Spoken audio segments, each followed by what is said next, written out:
Openly বলতেছি, আমি এখন একটু ওইখানে যাবো, 10টা আমি সময় দিব।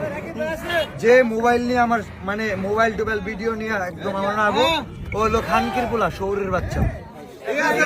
বাংলাদেশের আলোচিত কন্টেন্ট ক্রিয়েটর থরসব বিল্লাল গত 3 মাসে 44 লক্ষ টাকার ইনকামের কথা প্রকাশ করার পর থেকেই ছেলে মেয়ে থেকে শুরু করে বুড়ো বুড়িরাও কন্টেন্ট ক্রিয়েশনে ঝুঁকছে। যেখানে আগে ছিল হাজার খানেক কন্টেন্ট ক্রিয়েটর, সেখানে এখন সংখ্যাটা লাখ ছুঁই ছুঁই। অনেকেই দাবি করছেন অনুপ্রেরণার আরেক নাম থরসব বিল্লাল। কিন্তু প্রশ্ন হলো, এই অনুপ্রেরণায় আদৌ কি কেউ সফল হচ্ছে, নাকি সমাজের মধ্যে অশালীনতা, অসামাজিকতা, বেকারত্ব আর অপসংস্কৃতি আরো বেড়ে যাচ্ছে? 2 অক্টোবর রোজ বৃহস্পতিবার বিকালে জামালপুরের মাদারগঞ্জে হাওয়াই রোডে কিছু কন্টেন্ট ক্রিয়েটর থরসব বিল্লালকে নিয়ে আসেন। তার উপস্থিতিতে উদীয়মান কন্টেন্ট ক্রিয়েটররা সেলফি, ছবি ও ভিডিও করতে ভিড় জমা।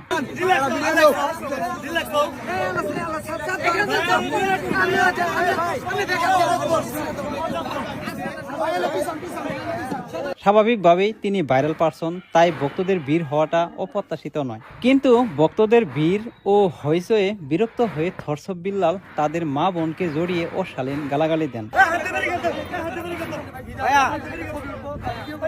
আমার একটু কথা শুনেন, আমি 10 মিনিট সময়, এখানে যে মানুষ আছেন এখানে থাকেন। না শুনবে আমার কথা, আমি এখন ওপেনলি বলতেছি, আমি এখন একটু ওইখানে যাবো, 10টা আমি সময় দিব। যে মোবাইল নিয়ে আমার মানে মোবাইল টোবাইল ভিডিও নিয়ে একদম আমার না আবো, ও হলো খানকির পোলা, শৌরের বাচ্চা।